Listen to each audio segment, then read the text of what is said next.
Prince Harry's taxpayer-funded security detail was downgraded when he and Meghan stopped working for the royal family and left the country to work on podcasts and TV shows in California, which mainly involves slagging off their family. Harry still gets state-funded police protection in the UK. He just has to notify them of his trips on a case-by-case basis. He's not a working royal, therefore he doesn't get the automatic round-the-clock service that a working royal gets. Most of the public, almost all of the media, and other judges in one of Britain's top courts think that is fair enough. Harry, of course, thinks it's deeply unfair. He says he's not safe in the UK, although he's reportedly safe enough to order a Deliveroo to his friend's house when he was over here last, and to go to Ukraine, which apparently he viewed as safer, clearly, than the UK. In his bombshell BBC interview, he blamed pretty much everybody, of course, as usual, other than himself, including his father, the King, who is currently, of course, suffering from cancer. An establishment stitch-up, he called it. This is, of course, Prince Harry, the Duke of Sussex, the Earl of Dumbarton, and Baron Kilkeel. That's pretty establishment, buddy. This is a delusional, treacherous, bitter little man who's completely lost touch with all reality, a multi-millionaire who's raked in a fortune by regularly abusing his family and regurgitating private stories in books and TV shows while simultaneously lecturing the rest of us about not invading privacy. It's quite extraordinary, isn't it, that he should expect us to pay for him to live as a celebrity. In a half-hearted appeal to the sympathy vote, he said he would like to reconcile with his father before crudely and shockingly speculating on his father's battle with cancer. I don't know how much longer my father has. He won't speak to me because of this security stuff. But it would be nice to reconcile. You think that's the only reason he doesn't want to talk to you, Harry? It's not that you trashed him, his wife, your brother, your brother's wife, everybody else, calling them all a bunch of callous racists. Think that might have played some part in why none of them want to talk to you or trust you as far as they can throw you? Now, obviously, if Harry did want to reconcile with his father, then perhaps he wouldn't be repeatedly attacking him on TV. The fact is that he and Meghan have become a waning brand of vanishingly limited interest to the American or the British public. Their only currency that works is to peddle very unpleasant stuff about the family and monarchy that they abandoned and are now apparently on a mission to destroy. Now, the King can end this feud, Harry's right, but not by shaking hands with this treacherous little weasel, but by stripping him and his wife of the royal titles that they love to use for commercial gain without doing any of the work that comes with being a working royal in this country. And we saw that, of course, as the VE Day celebrations happened this week. That's what a real royal does. They don't lounge in a California mansion spending the ill-gotten gains they make from trashing their family. Let's get real here. Prince Harry's interview with the BBC wasn't just tone-deaf. It was downright grotesque. In a week the UK was celebrating the bravery of VE Day veterans, Harry hijacks the narrative to whine about losing taxpayer-funded security. Seriously? And then he hits us with this line, "I don't know how much longer my father has." What? You don't speculate about a cancer-stricken monarch, your own father, on global TV, just to guilt-trip him into giving you security. That's not compassion. That's emotional blackmail.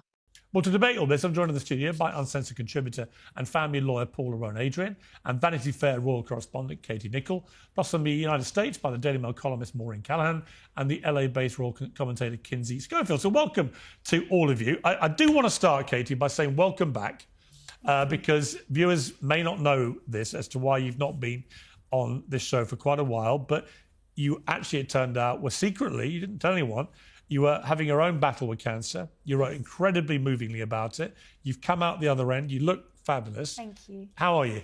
I'm fabulous. I'm doing very well, thank you. And I'm delighted to be back doing what I enjoy doing.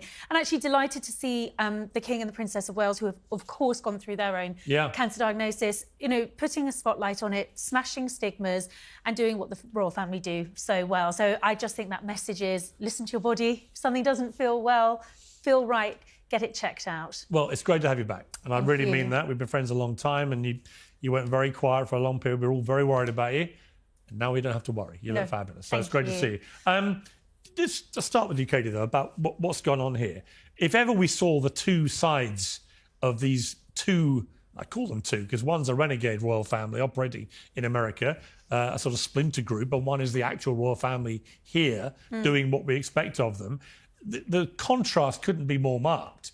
People doing their duty today in front of hordes of people in London to celebrate the 80th anniversary of VE Day, obviously one of the great moments in the country's history. And then Harry, in the build-up to this, when it's the last thing the royal family would have wanted, out he comes spray gunning all the royals again, including his father, who, he tells the world now isn't talking to him, and disingenuously claims it's only because of his security issue, when, of course, it isn't. Well, it was extraordinary, and I've just come off the back of the coverage for the BBC for the VE Day commemorations, and you are struck with that sort of the irony of the situation. You've got the royal family up there representing the armed forces, a military family themselves, and of course the one serving member of the royal family, or the one who'd served 2 tours of Afghanistan, Prince Harry, was notable by his absence. And I think we'd all hoped that there would be an opportunity that he might be able to come back to Britain in some sort of circumstance. But frankly, actually, I didn't. Well, but his behaviour. I don't want them stealing all the attention away from the event, which is all they ever do. Well, coming over, yapping away, and then going back with all the new information they glean from their family to go and sell it onto American television. It was very nearly overshadowed, of course, by that BBC interview, and very much the guidance we were getting from the palace is that, please, can we keep the focus of today on the veterans, on VE Day, which, of course, it was. But, Prince Harry has lost his place at that table. He has lost his place on that balcony. And just be clear, voluntarily. Let me bring in Maureen. I mean, Maureen, I think you share my view of these two. What's interesting is a lot of people in Britain ask me, I've just been in America for a month, for example, along both coasts. And they say, what do Americans think of them? I said, you know what? I think they find them really dull. And the only interesting thing they think about them is when they're trashing their family, and it's all good, juicy, salacious gossip, which is what we saw again with Harry this week. But it's been diminishing returns for a long time. And as somebody pointed out to me today, they supposedly left to have a happiness and a freedom. And yet all we keep hearing is how trapped they still feel and how obviously unhappy they must be to keep complaining. There it is. Piers says what everyone's thinking. This isn't just a prince in pain. This is a man exploiting sympathy to regain privileges he walked away from. This contrast couldn't be more dramatic. You've got King Charles and Princess Kate battling illness with dignity.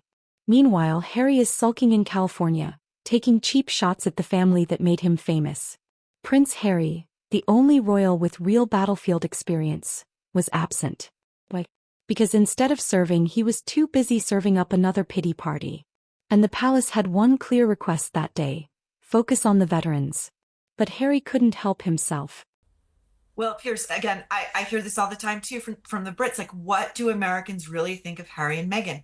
We despise them. We have had a conclave of sorts. We have come to a universal response. We are a single organism. We despise them. I loved how you described Harry and Meghan as sort of a splinter group of a royal camp in America. It made me think of, I think of them as sort of emotional terrorists. And I think of them, it's sort of like ISIS, being an outgrowth of Al-Qaeda, a splinter group. And that's what they're doing. And I listened very closely to that BBC interview, which was full of rage, grievance, a false claim, in my opinion, by Harry, that he wants resolution. He lives for unresolved conflict. Yeah. Otherwise, he's got nothing going. And also the implication, which shows you how paranoid, delusional, and utterly lost he is. Piers, he walked right up to saying, the royal family wants me dead.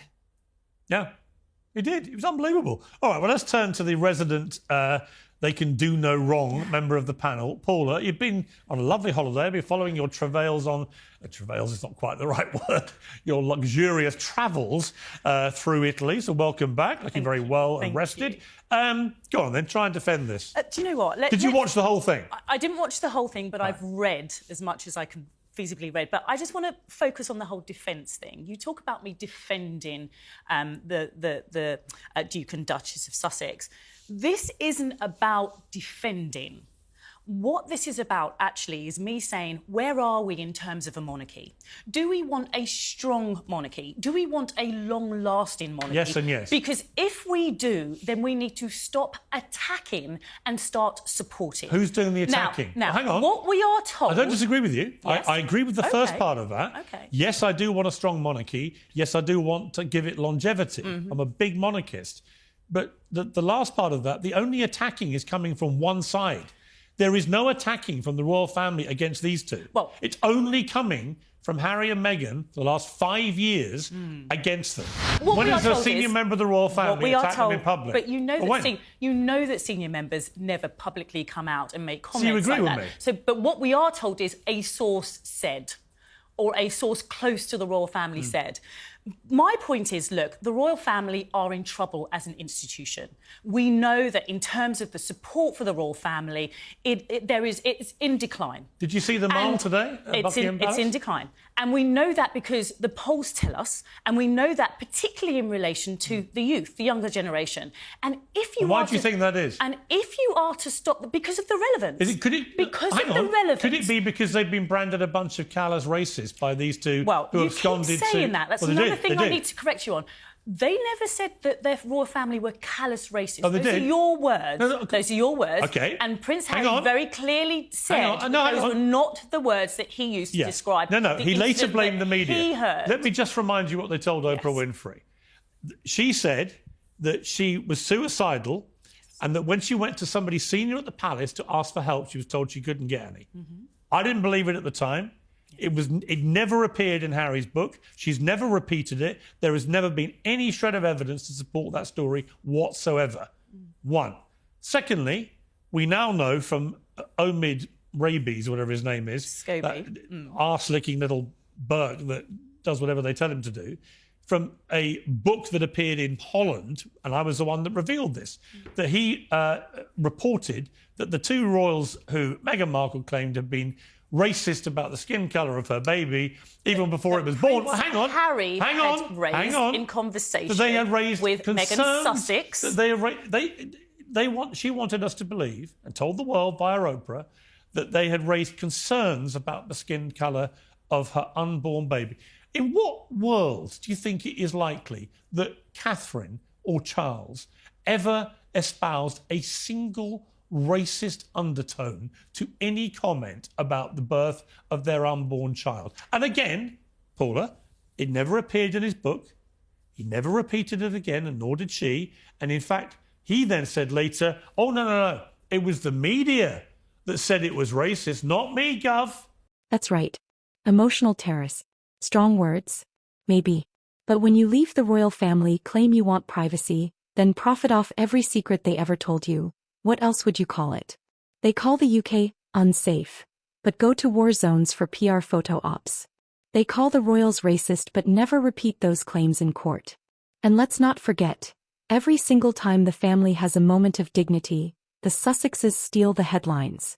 So you agree with me? No, I agree with you. I agree with you that he later tried to lie about it. The words callous racist are your words. Again, you agree with me. You agree with me on that too. When the royal family found themselves at the centre of that storm, regardless of who said what Harry and Meghan pointedly didn't do was come in and clarify the situation when they could have done. They enabled that row to continue, which caused a huge continental rift, which was the cover story of Vanity Fair. And the repercussions have been vast and wide. And I think part of the problem in all of this is that, as Harry said, actually, the king probably did have the power to intervene and sort all of this out if he had wanted to, because he is the king. They don't trust him as far as they can throw them. He doesn't trust his son. How can you? Even when he came back for Prince Philip's funeral, he wrote in his book about the private conversations that he, William and Charles had at the funeral, while simultaneously suing every newspaper he could for invading his royal privacy. I mean, the hypocrisy is beyond anything I've ever seen. What are you witnessing? You are witnessing a broken heart that is allowed to bleed openly. That is what we are witnessing. That's not what I'm witnessing. That is what you are witnessing. I'm witnessing an entitled, arrogant, bitter, twisted little man You are who's had witnessing his claws dug trauma. into by a manipulative LA lady, and the pair of them have got on a mission, a wrecking ball mission, to enrich themselves by abusing the very institution which bestowed the titles to them, which they used to make money. It is the worst example of double standard hypocrisy you could imagine. Let me bring in Kinsey, who's been waiting patiently. Kinsey, you're in LA. I was there recently. Like I say, I think Bill Maher said it last weekend that the general view is just total apathy towards them now. Although I accept, as Maureen said, a lot of people really do hate them. But they're kind of viewed like a kind of like B sliding into C-list celebrities now. And my argument would be, okay, fine. If you want to exist as a C-list celebrity like everybody else in LA who's at that level, that's no problem. But you have to give up the titles. You can no longer be the Duke and Duchess of Sussex. You can no longer call yourselves that, or HRH as she does on her ghastly little jams or whatever it is. You can't do any of that. In other words, you can't have your royal cake and eat it. Well, it's hard to take Prince Harry seriously when he's complaining about real security concerns on international television and watching the family inching closer to showing the children on social media, with the justification being that this is helping to build Meghan's commercial brand. You know, if you are really concerned about security, to your point, why are you going to Colombia? Why are you going to Nigeria, a war-torn Ukraine? You think he would be more considerate of Ukraine right after sitting in a courtroom arguing that he didn't feel safe. I do think that Americans feel like Prince Harry is sometimes an emotional con artist who fabricates and exaggerates hardships to exploit compassion. He constantly craves pity, often at the expense of the truth. This isn't the first time that he's told us his father won't talk to him. Meghan Markle told us on the Netflix series, Harry lost his father. Harry told Oprah Winfrey, my father's not taking my calls. It later was revealed, alleged by sources, that King Prince Charles at the time told Queen Elizabeth, I'm not an ATM, because those calls were about money. So Harry and Meghan, they have an issue when it comes to their memory and when it comes to the truth. They left the monarchy, but they didn't leave the titles, or the drama, or the cash. Omid Scobie? Silent. Tom Bradby? Silent. Even Hollywood's gone quiet. Meghan's podcast flopped, their Netflix buzz is fading, and now this? Harry's sympathy tour is running on fumes. And the British public? According to peers, they're done. You know what, Maureen, is very interesting to me is that you don't see them with A-list stars anymore.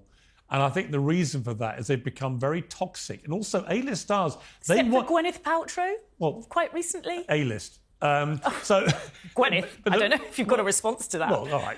There's one or two maybe in the last 2 years. But the point being, Maureen, that they had a lot of them around them to start with, Oprah and all the rest of them. But they've become so toxic. Most big stars now, they want the real royals rocking up at their events. They want them at their rock concerts. They want them at their movie premieres. They want William and Kate. They don't want the ones that everybody hates. So they're losing that cachet very fast. And it seems to me that Hollywood is abandoning them fast. Oh, 100%. I mean, they hit the ground running with alienating the A-list in Hollywood when right after Megxit, they went to that Disney premiere, recall, and Harry rocked up to Bob Iger, head of Disney, and said, hey, my wife over here who's just chatting casually with Jay-Z and Beyonce, never forget the Beyonce message, the text in the Netflix special, you were sent here to heal generational trauma. You know, she's available for voiceover work. You could see everybody recoil. Like, what is this? Nobody will go near them. To your point, I think more people are keeping their mouths shut about Sean Diddy Combs, whose trial started today for his sex crimes alleged, than want to be seen with these two. I think Gwyneth did a very savvy thing by doing a wordless, like 5-second clip on Instagram and then dispatching with Meghan Markle very quickly. And one other thing about this disgusting interview that Harry just gave to the BBC, which was supposed to be only 10 minutes in length, went 30, sounded more like a therapy session than any sort of actual news giving, whatever event. It's me, I. His father, Prince Charles, is battling cancer. He intimates publicly, I don't know how long. He actually says it. I don't know how long my father has left. Disgusting. He and Meghan are repeating history. They are doing to King Charles what they did to Prince Philip on his deathbed with that Oprah interview. They are doing what they did to the Queen in the run-up to her death, and then Harry's missives to the media. Oh, William and Aunt, they left without me. I wasn't on the plane. I got the call too late. Yeah. Me. I. They're doing it to the king, and I promise you, Piers, and I'm sure you see this coming. Once there is a King William, that door is well and truly shut, and the title's gone. Yeah, I think it might be heading that way fast now. I mean, Katie, you know, it just strikes me that these two, they've tried pretty much everything, but the royal door has slammed. I know a couple of people in the royal family who just say that I don't think almost anyone in the family is now talking to them. No. Possibly Eugenie still has a connection. That's tenuous after your last meeting with her, which she didn't like very much. Yeah, I don't think you'll find both those sisters have the same situation with them. So I think that it's, you know, I just feel like the drawbridge is up. There's no, you know, I just don't see how Charles doesn't trust them for a reason. They've abused that trust so many times. Yeah, I mean, I think it's been the ultimate betrayal, first with Oprah, then the Netflix docuseries, the many interviews, and of course Spare, which was just so damaging. And I think, you know, for the king, you know, I know sources very close to the king who say he desperately wants to see. I mean, can we just also see the human story in all this? You know, 2 little grandchildren who don't see their grandfather, a king who has cancer, who is doing well, and please God is going to live a long life and do well because he's doing the job brilliantly. But we don't know. And in all of this, a fracture in a family that we look to be a united royal family. I think he actually... And it's not. And it's not. Yeah, but The king doesn't trust him. William doesn't speak to him. Even when he came to Prince Philip's funeral, Harry ran back and wrote about private conversations in his book. It's like he can't stop betraying people. And Piers is right. This is the final straw. If you're going profit off royal status while torching the monarchy every few months, you don't deserve to keep those titles. The Queen made it clear. No half in, half out. You're either royal or you're relevant. And right now, Harry's trying to be both. But he's failing at both. I think it's more that Charles has been so preoccupied with his health, which has clearly been a very serious situation. And I think as has Catherine, the Princess of Wales, they've all had more important but I think they're things to worry just about. too tired to think about these two. I mean, Paula, look, all right, let's try and get to the humanity here, right? Yeah, I'm trying to think, I've got 3 sons. If one of them did this, as a father, obviously, when we've seen it actually with David Beckham, right now, with Brooklyn Beckham, who snubbed all his 50th birthday, which I never thought would happen with that. He all seemed a very tight family. Yeah. And what did Brooklyn do? No offence to our American ladies down the line, but it seems to me every time one of these Brits gets involved with an American woman, all hell breaks loose in their family. I'm just casting aspersions across the pond because you're not here to defend yourselves physically with me in the room. But I told my son, stay away from the Yank women. That's a joke. It's a joke. But Paula, on the human side of this, let's try and get to the humanity. All right, so they've all fallen out. They've had a massive thing. You've got Harry behaving like an idiot, whatever. This picture, though, that she posted was so calculated. You know, after Harry says, well, you can't have any rapprochement until the security issue gets done. There's a picture of Harry walking away with his kids, one on his shoulder, one holding his hand from behind, using the kids again for promotional reasons whilst protesting they want privacy for their children, putting them in the public domain, but walking away. It's very deliberate, very calculated. It's like, we're walking away from you people. Charles, you might be suffering from cancer, but if you don't give me what I want, you're never seeing your grandkids. That's what that was about. Well, let's flip that. Let's flip your very negative view and try and look at It's not just me. And try. Oh, I appreciate that. Do you meet anyone that agrees with you these days? I appreciate that because the job that has been done in terms of helping this tragedy to widen to the extent that it has been fantastic. It has been so impressive. By who? And to answer By who? more By who?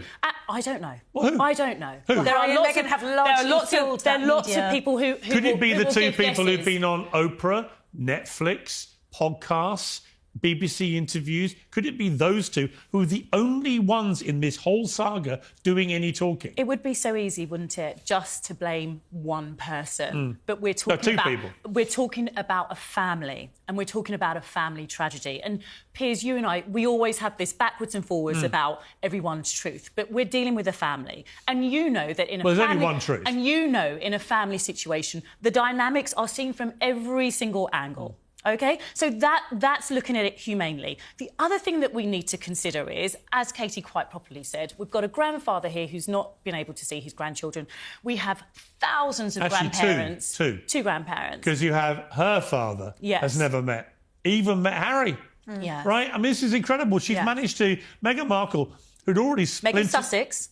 Yes. No, she's not. There she's are Meghan Markle to me. Sorry. I come from. Wait a minute. I come from Sussex. I've spent more time in Sussex this week, just gone, than she ever has. It was a title that was given to. I'm not giving them the titles anymore. I'm not. Well, it's not in your power to take those titles away. It's in my power to call them what the hell I want. It's my truth. And my truth is, they're not the Duke and Duchess of Sussex anymore. Well, that's my truth, Paula. And I know you would. I know you would respect my right to have my truth and my set of facts. But we know that you're wrong about that, and that's fine. That's absolutely fine.